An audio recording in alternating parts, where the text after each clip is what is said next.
In this video, we're going to focus on solving problems on one-dimensional kinematics. So before we start solving the problem, there's a few things that I want you to know, especially the formulas that we are going to use as we solve the problem at a later part of the video. So the first thing that you have to know is the formula for constant speed. For constant speed, you only should really have distance is equal to velocity times time. V can be velocity or speed. It depends on how you will use it on the context of the problem. For constant acceleration, I'll give you 4 formulas that you can use later on when we start solving the problems. The first formula that you will want to use is final velocity is equal to initial velocity plus acceleration times time. Second one is the square of the final velocity is equal to the square of the initial velocity plus 2 times acceleration times distance. The third one is distance is equal to 1/2 of the initial velocity plus the final velocity times time. And the last equation that I want you to use for constant acceleration is distance is equal to initial velocity times time plus 1/2 of the acceleration times time squared. So these are what we call the equations for kinematics. That's what physicists and teachers would like to call it, or some books that you might want to read in the future. So this is the kinematic equation for constant speed, and these are the kinematic equations for constant acceleration. So whenever you read a problem, or whenever a problem talks about constant speed, or just doesn't talk about the word acceleration in general, you might want to use the equation for constant speed. But if the equation, or if the problem implies that there is acceleration by telling you that there is final and initial velocity throughout the course of the trip, then you might want to use the 4 kinematic equations for constant acceleration. So let's start with our very first problem, having the formulas in our mind. And you might want to write these formulas in your notes because I want you to memorize them when our quiz and maybe when our exam comes. I want you to memorize them in your mind. So if ever your notes or the formulas that you've written down in your index cards are incorrect, then you always have a backup in your mind. So let's solve the first problem. Problem number 1. A bicyclist makes a trip that consists of 3 parts, each in the same direction due north along a straight road. During the first part, she rides for 28 minutes at an average speed of 7.2 meters per second. During the second part, she rides for 36 minutes at an average speed of 4.8 meters per second. Finally, during the third part, she rides for 9 minutes at an average speed of 13 meters per second. A. How far has the bicyclist traveled during the entire trip? And B. What is her average velocity for the trip? So you might notice that we have 3 segments here. For segment 1, the bicyclist is actually traveling to the direction of north. So you might want to imagine that this direction that I'm pointing to is not east but north. So this is going to be our north, this is going to be our south, this is going to be our west, and this is going to be our east. So just take that in mind if you're very sensitive with directions. All right, so let's go back to solving. So during the first part, she rides for 28 minutes at an average speed of 7.2 meters per second. So you might want to write that down so you won't forget. At 7.2 meters per second.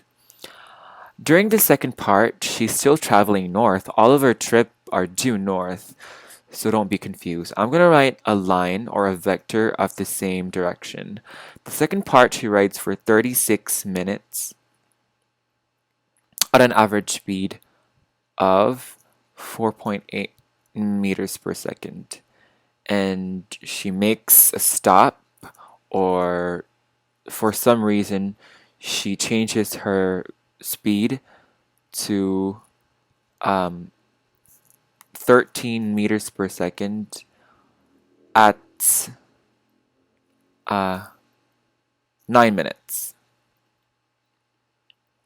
So for 9 minutes, she travels 13 meters per second at the very last segment, or at the very last part. First question is, how far has the bicyclist traveled during the entire trip? So this is very simple. We will use distance is equal to velocity times time here, because yes, the bicyclist is changing her velocity. She's accelerating and decelerating, but we want to get the speed of, or we already have the speed and the time, but we want to get the distance that the bicyclist has traveled in each of the three segments. So we have segment 1, segment 2, segment 3.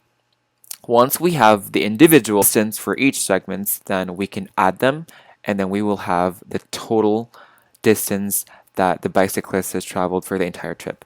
So let's solve for D1.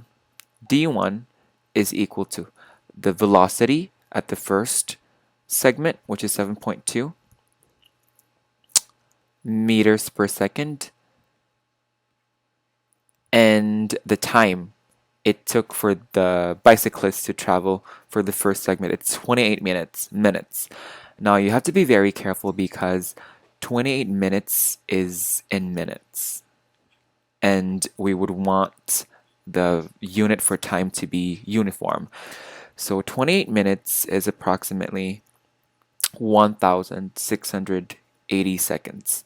So that's what you would want to write there, so we can cancel seconds once we start solving for the solution, and we would only have meters left. So our answer should be in meters.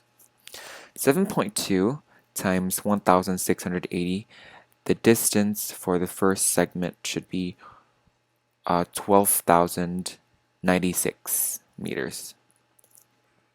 Very far.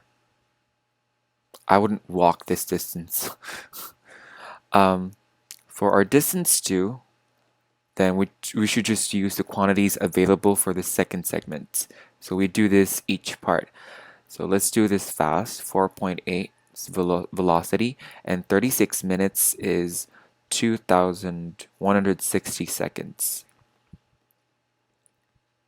And if you try to calculate, you have 10,368 meters for the second distance.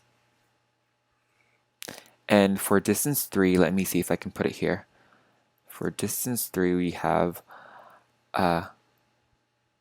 13, which is the velocity, times 9 minutes in seconds is 540.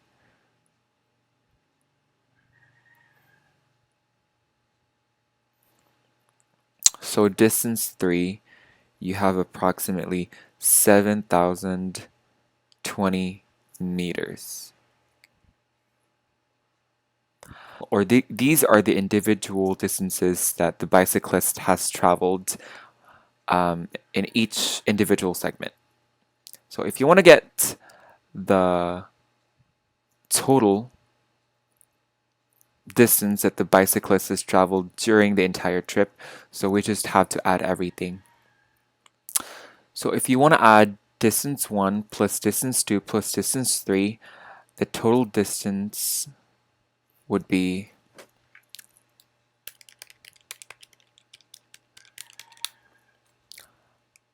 29,484 meters. So this is the total distance that the bicyclist has traveled for the entire trip. Letter B. What is your average velocity for the trip? So let me just clear some space because I need some space here.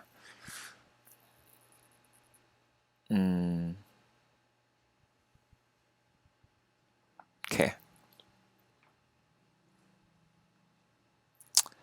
So the average velocity is equal to the total distance or displacement traveled over the total time. We already calculated our total distance, which is 29,484 meters, and we also did calculate for the total time, but you have to add up all the individual time in seconds. Okay, so if you try to add everything up, we have 4,380 seconds. 4,380 seconds is from the individual 28 minutes, 36 minutes, and 9 minutes in seconds. So you just want to convert the minutes to seconds, add everything, and then you will come up with 4,380 seconds, which is the total time it took for the bicyclist to travel the entire trip. So average velocity, if you try to compute it, is going to be 6.73 meters per second. So that's our answer for letter B. What is the magnitude of the average acceleration of a skier who, starting from rest, reaches a speed of 9.0 meters per second when going down a slope for 5.8 seconds? And letter B, how far does the skier travel in this time? So for the first part, we have to get the acceleration of the skier. The quantities that we are given are the initial velocity, of course. The initial velocity should be 0 meters per second because it literally said starting from rest. Whenever you hear or whenever you read in a problem from rest, that means the initial velocity is 0 because it's resting, obviously. You also have the final velocity, which is 9.0 meters per second, because if you try to read it, reaches a speed of 9.0 meters per second. When you reach something, that means that's implied as your final velocity because you've already reached it. And we also have the time, so everything happened for 5.8 seconds, and then we want to get the acceleration. Which kinematic formula has all of the initial velocity, final velocity, the time, and the acceleration in it? So I want you to pause the video and try to find the perfect formula that best suits in solving the acceleration. So it turns out that the formula that we need is the final velocity is equal to initial velocity plus acceleration times time. So we just have to substitute the quantities into the variables. So we have 9. You don't really have to write the units anymore. Just make sure that before you plug it in your formula that all of your units are uniform. So you have seconds for time, for velocity, or for speed, your unit for time should also be seconds, and then meters and everything. So I think we're good to go for the quantities and for the units, so we just have to plug it in. So we have 9 is equal to, your initial velocity is 0 anyway. If you have anything that is 0, please don't write it anymore. Just slash it out and then continue with the next term. So we just really have AT for the second or for the right part of our equation. For the time, you have 5.8 seconds, so let's plug it in there. So we have 5.8. In order to find the acceleration, let's divide both sides of the equation by 5.8. So you have 5.8 and then 5.8. This is 9. Acceleration should be equal to 1.55 meters per second squared. Please get your units right, because even if your numerical value is correct and your unit is incorrect, then your final answer will be incorrect. So your acceleration should be 1.55 meters per second squared. For letter B, how far does a skier travel in this time? So we're looking for the distance that the skier has traveled in this setup. So what kinematic equation do you think should we use? Remember that this problem involves acceleration. So please don't ever use d is equal to vt, because that's for constant speed. So if your problem suggests that it has constant acceleration, just please choose among the kinematic equations for constant acceleration for any of the quantities that you might want to find. So for distance, we just have to use d is equal to 1/2 of acceleration times time.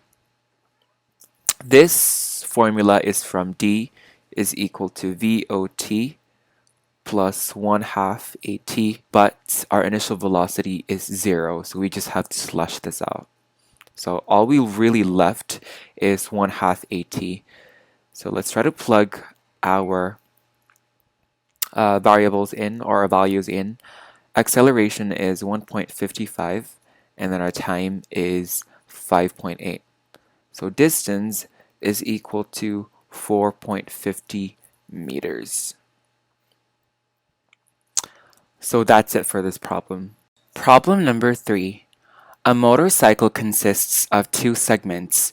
During segment 1, the motorcycle starts from rest, has an acceleration of 2.6 meters per second squared, and a displacement of 120 meters.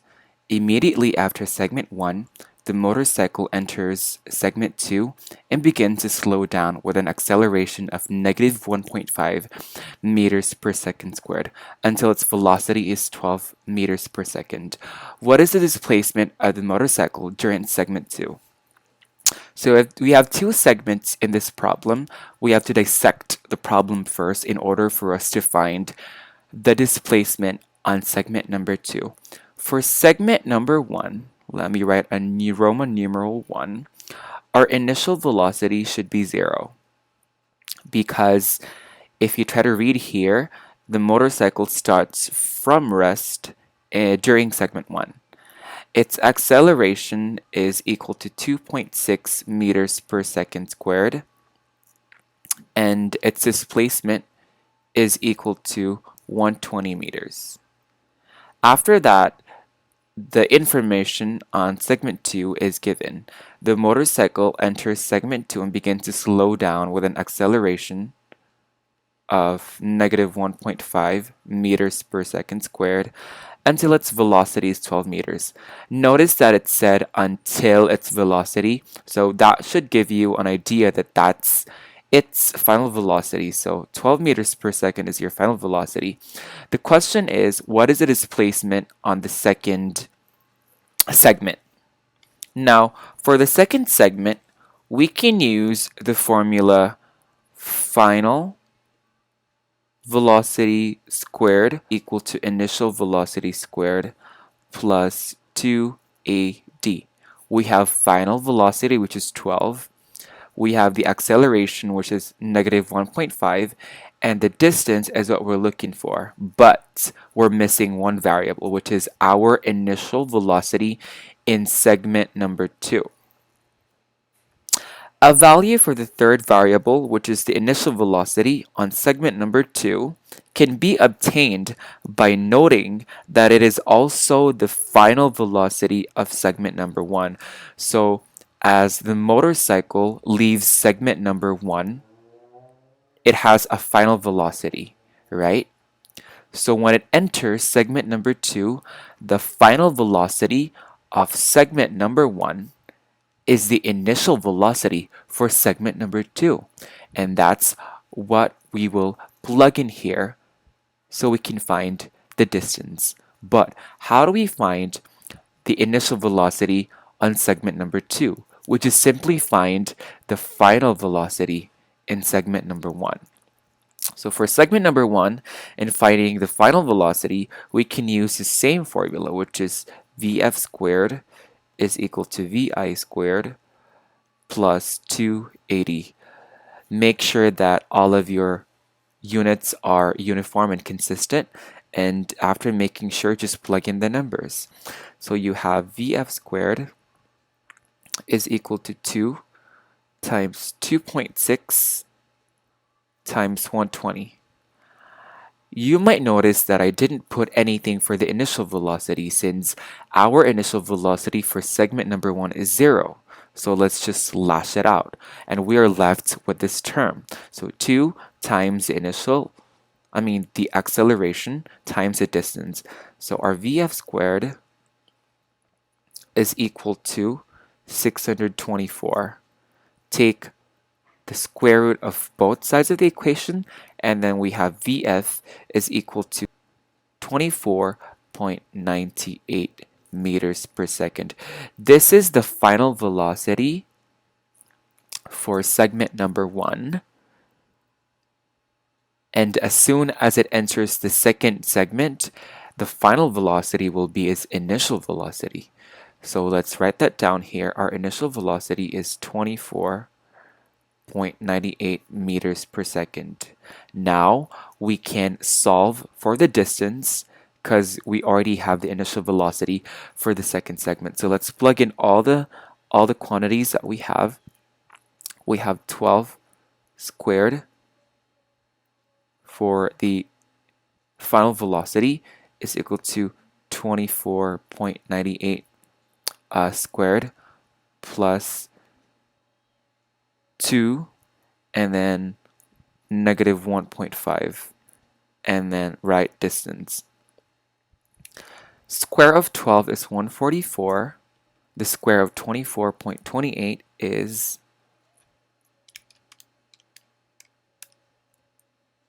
624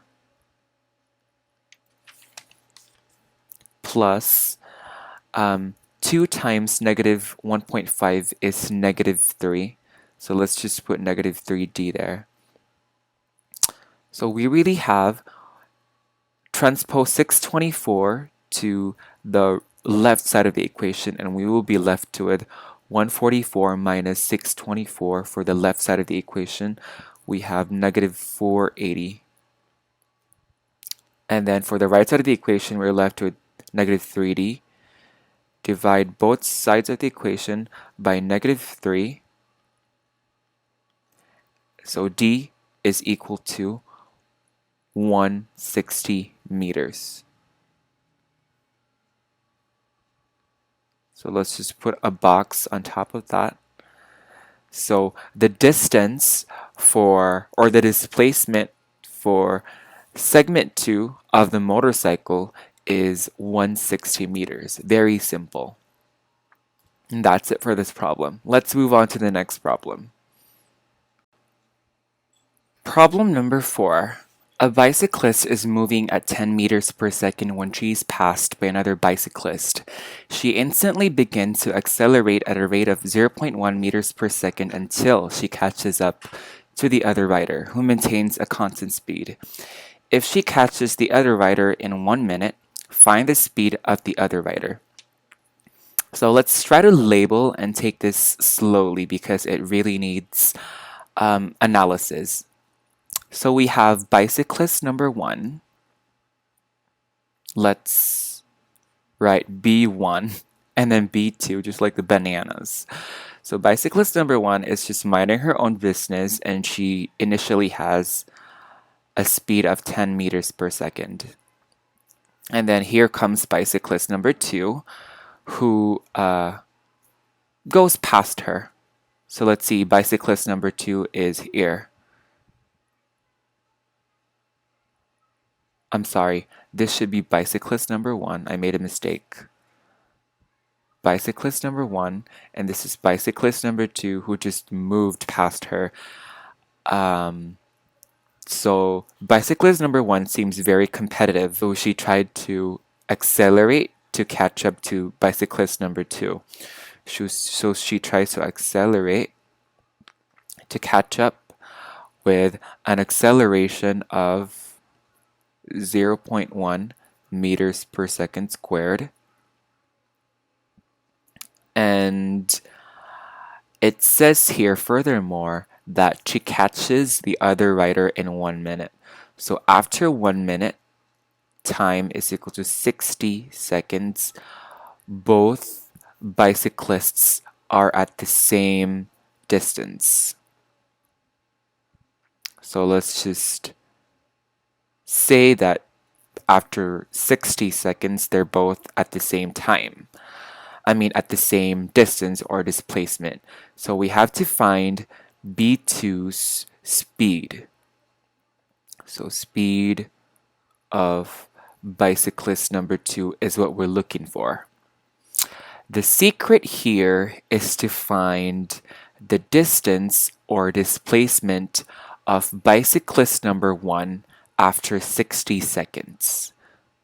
So for bicyclist number one, the given we have our initial velocity is 10 meters per second, acceleration is 0.1 meters per second squared, and the time is 60 seconds because that's equal to 1 minute. So we want to find the displacement of B1 or bicyclist number one after 60 seconds, and also at that displacement, they're equal to each other.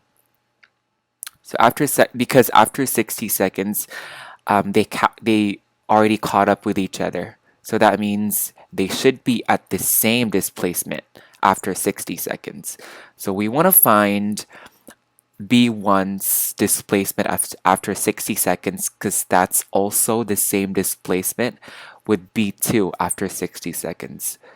So if we try to write it, that's displacement, the displacement that both have after 60 seconds.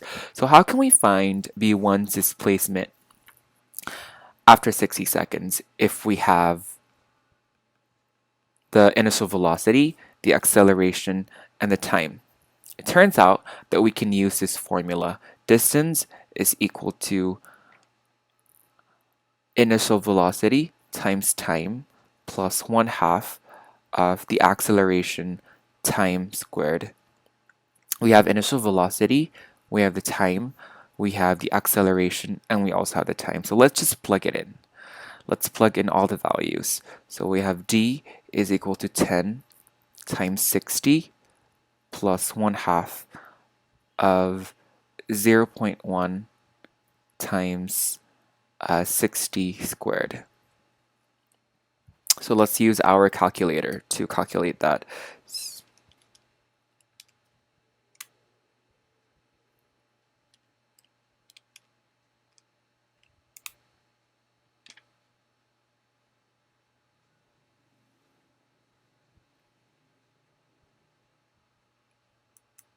So we have 780 meters for the distance. So at 780 meters, they already are at the same displacement because they already caught up. She catches the other rider in 1 minute. So after 1 minute, which is a displacement of 780 meters, they should be both at the same distance from the initial point. And that's 780 meters. That should also be the displacement of the second bicyclist after 60 seconds. So in order for us to find the velocity or the speed of the second bicyclist, we have to use the formula. Let's use another color. We have to use the formula d is equal to vt. Why? Because take note that the second bicyclist is just maintaining a constant speed. And whenever we have a constant speed, we just use this one. So if we try to find the velocity or the speed from this formula, it's just v is equal to distance over time. The distance of the second bicyclist is 780, and the time it took for the second bicyclist to go to 780 meters is also 60 seconds. So our velocity should be 13 meters per second squared. 13 meters per second if I put that correctly in my calculator. So let's just verify. It's 13 meters per second. The speed of the second bicyclist is 13 meters per second. When will two trains meet if they're traveling in opposite directions at 60 miles per hour and 90 miles per hour respectively, if they're currently 600 miles apart? And what if they're traveling in the same direction? When will they meet? So the first thing that I'd like to do in this problem is to draw what I have. So the first thing that I have is a train, and they're traveling at the opposite direction. So we have train 1, T1, and then train 2. So train 1 is traveling at a speed of 60 miles per hour, and train 2 is traveling at a speed of 90 miles per hour. Train 2 is faster than train 1, so they're less likely to meet in the middle. So we have 600 miles apart, and they're less likely to meet at the center because train 2 is traveling much faster than train 1, so they're probably going to meet somewhere around here. So the question is, when will they meet? We have to recognize that this is distance 1. The amount of distance that train 1 has traveled, we will name it distance 1. And the amount of distance that train 2 has traveled, we'll name it distance 2. And we know that distance 1 plus distance 2 is equal to how far they are apart, which is 600 miles. Right? So we just had to come up with a formula that would give us their distance. And since they're traveling at a constant speed, we only really just have to use distance is equal to v times t. All right, so we have distance 1 is equal to 60 times t. So we have 60t. And then for distance 2, we have for the second train, its velocity is 90 times t. So for distance 1, we have for the first train 60 miles per hour. That's its velocity times time. We don't have time yet, and that's what we're looking for, so just leave it as it is. For distance 2, we have velocity is 90 miles per hour times the time, which is t. So let's try to plug the equations that we made up to this equation. So we have 60t plus 90t is equal to 600. 60 plus 90 is equal to 150t equals, we had to make sure that the equal sign is in between the bar. And we're going to divide both sides of the equation by 150 later on. So in order for us to find t, we have to divide both sides of the equation by 150, use division property of equality.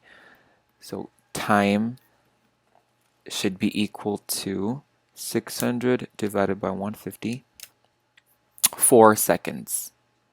So at 4 seconds, it doesn't matter whether the distance is not equal if distance 1 is much smaller than distance 2, because just like what I said, distance 2 or train 2 travels much faster, so it should travel a much larger distance than train 1. It doesn't matter whether their distances are different, they will still meet at the same time, which is 4 seconds. So for the second part of the problem, we have what if they're traveling in the same direction? So this is train 1 and this is train 2, and they still have 600 miles of a distance apart from each other. So in order for train 1 to catch up with train 2, it should have the faster velocity. So this one should have 90 miles per hour, and train 2 should have 60 miles per hour. It shouldn't be the other way around, because if train 2 travels faster than train 1 and it's already 600 miles further compared to train 1, then train 1 will never be able to catch up with train 2 if train 2 travels with a faster speed and it's 600 miles further before T1. So at this point, I'm going to introduce the relative velocity concept. We can solve this using relative velocity. It's equal to d is equal to v2 minus v1, or v1 times time.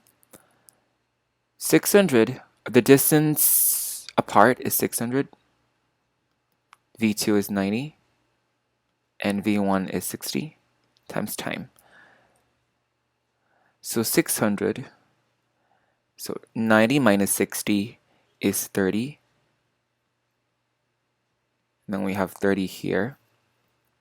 We divide both sides by 30 to get t, and t should be equal to 20 hours. Remember that we have hours here. It's not meters per second, it's miles per hour. So our final answer for time should have the unit hours. A bus is traveling at a constant speed of 25 meters per second.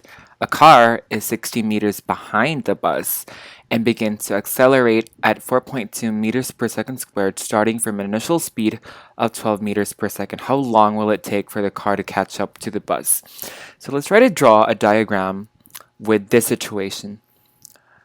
Let's say this is the car, because the car is behind it. And this is the bus.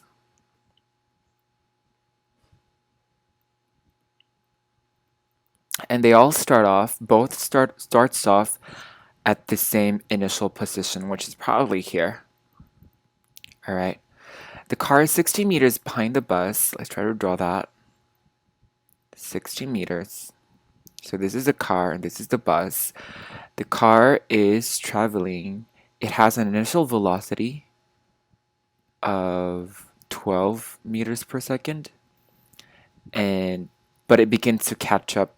It begins to accelerate so it can catch up with the bus. So it has an acceleration of 4.2 meters per second squared.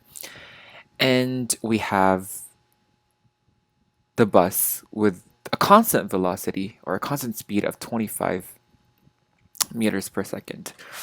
Now, the formula that we can use in order for us to express the distance of the car with respect to its acceleration is this formula. D is equal to VOT plus 1/2 of AT squared. All right, so the displacement, because this is what it really is. D here stands for displacement. Now displacement, remember, is the final position minus the initial position. So we have to express D to this, to its real meaning, which is final position minus initial position. Remember that displacement means you have a final and initial position, and it's the shortest distance from the initial to final. Now we will use that expression to this formula. So let's try to rewrite this into xf minus xi is equal to VOT plus 1/2 AT squared. And we want to express this equation to the final position of the car. So let's transpose this and transfer this expression to the right, and we will have xf is equal to xi, or initial position, plus VOT plus 1/2 AT squared. Now, the initial position of the car is 0 because it starts off from the origin, from where both of the vehicles start, which is at 0 meters. Remember, it's here, right? So all we really have is 0. So let's cancel this. This is going to be 0. This is going to be gone for the car. Let me write it here for the car. So all we really have is initial position, or initial velocity is, we have 12 times the time, which is what we're looking for because we want to know how long it will take for both to catch up to each other. And then we have plus 1/2 of acceleration, which is 4.2 t squared. Now, 1/2 or 4.2 is 2.1. So let's try to simplify this expression. We have 12 plus 2.1 t squared. So we can get the final position of the car using this expression at any time. Just plug in the time, whatever time it is. For example, if you want to know the final position of the car at 5 seconds, just plug it in here and you can find the final position of the car with respect to its initial position, its acceleration, and initial velocity. Now this is for the car. Let's find this expression for the bus. So we have final position. This is for the bus. We have final position, and then initial position is going to be 60 because it's already 60 meters ahead of the car. So we put 60 here for the initial position, plus the initial speed is 25 t, and then it doesn't have any acceleration. Remember, the bus is traveling at a constant speed, so it doesn't have any acceleration. This term goes away. So all it really has is 60 plus 25t. So this is what we're going to use for determining the position of the bus at any time with respect to its initial position, which is 60. Okay, so the next thing that we do after we get the expressions for the final position of both the car and the bus is we put both of the expressions or the equations equal to each other. So we have 12t plus 2.1 t squared equals 60 plus 25t. So what I want to do is I want to transfer all of the terms to the left. So we have 2.1 t squared plus 12t minus 25t minus 60 equals 0. So let's simplify even further. 12 minus 25 is equal to negative 13. So we have 2.1, uh, 2.1, this should be 2.1. 2.1 t squared minus 13t minus 60 equals 0. So in order for us to find the time or the variable, notice that we have a quadratic equation. Whenever you have a quadratic equation and you want to extract the variable, it's best to use a quadratic formula. Whenever you have an equation with an expression of ax squared plus bx plus c equals 0, that's what you call a quadratic equation. So it's in this format, x squared plus x plus c is equal to 0. Notice that this is our a, This is our B, and this is our C. So we just have to plug in these values into our quadratic formula. And this is our quadratic formula. T is equal to negative of B plus minus square root of B squared minus 4AC all over 2A. So you just have to plug in the values for A, B, and C. We already labeled it for your convenience. So we have T is equal to B is negative 13, so it will become positive 13 plus minus square root of negative 13 squared minus 4. A is 2.1. C is negative 60 all over 2 times 2.1. So all we really have to do is plug it into our calculators, and let's see what the value is. The first answer will be 9.27 seconds, and then we will also have another answer which is negative 3.08 seconds. If we're dealing with only forward motion, we will choose the positive answer, which is 9.27 seconds. This one means that it's traveling to the opposite direction, or to the negative x direction. That's what it means. We have two answers because remember that this is plus or minus. When you're done with taking the square root of this term, then you have to add and subtract it from 13, and you will get one answer and one answer too. So you have two answers. But again, we'll just use the positive answer because we're only dealing with forward motion. And that's it. So want to know the final position of the car and the bus. You would want to plug in 9.27 here in the equation that we made for the car and the bus.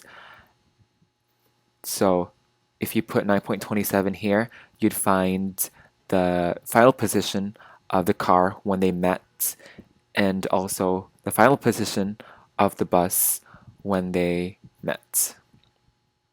And that's it for this problem.